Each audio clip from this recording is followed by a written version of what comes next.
여러분 안녕하십니까? 최근 정부는 지방을 위주로 필수 의료를 살리기 위한 특단의 대책을 발표했습니다. 그만큼 수도권과 지역의 의료 격차가 점점 커지면서 지역민들의 의료 서비스 질이 악화되고 있는데요. 춘천 MBC는 강원도의 열악한 의료 실태와 대안을 살펴보는 기획 보도를 마련했습니다. 오늘은 하루 반나절을 써가며 병원에 가야 하는 강원도의 열악한 의료 접근성을 이송미 기자가 보도합니다. 양구군에 살고 있는 76살 함금영 할머니. 지난해 말 길에서 넘어져 허리를 다쳤습니다. 그런데 양구에는 수술할 병원이 없어 지난달 춘천의 한 병원을 찾았습니다. 수술과 검사를 받을 수 있는 가장 가까운 병원이었기 때문입니다. 간단한 건 일로 다니는데 꼭 이렇게 여기저기 큰 거를 할 때는 춘천으로 나가야지. 여기 없으니까. 그런데 진료를 받는 날이면 늘 아침 일찍 집에서 나와야 합니다. 네, 여기는 양구군 시내와 멀지 않은 지역입니다. 지금 시간은 8시 2분인데요. 여기서 춘천에 있는 병원까지 얼마나 걸리는지 확인해 보겠습니다. 함금영 할머니가 집에서 나와 출근길 정체를 뚫고 병원에 도착한 시간은 9시.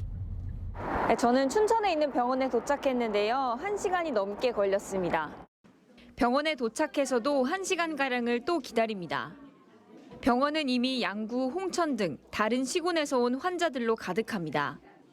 이렇게 반나절을 병원 진료에 쓰는 불편함은 익숙해졌지만 혹시라도 모를 응급 상황은 늘 걱정입니다. 밤 늦게나 새벽 일찍 전화가 오면 저희는 좀 불안한 상태고요. 그리고 이제 주위에도 많이 그런 분들이 많이 계셨어요. 돌아가신 분도 계셨지만. 서울 시민의 96%는 1시간 반 거리에 종합병원이 있습니다. 반면 강원도에 살고 있는 주민들은 단 50%만이 1시간 반 거리에 종합병원이 있습니다. 또 응급의료센터도 강원도 7개 시군은 30분 안에 갈 수 있는 곳이 없습니다. 이렇다 보니 위급한 상황에서 골든타임을 놓치는 일도 적지 않습니다.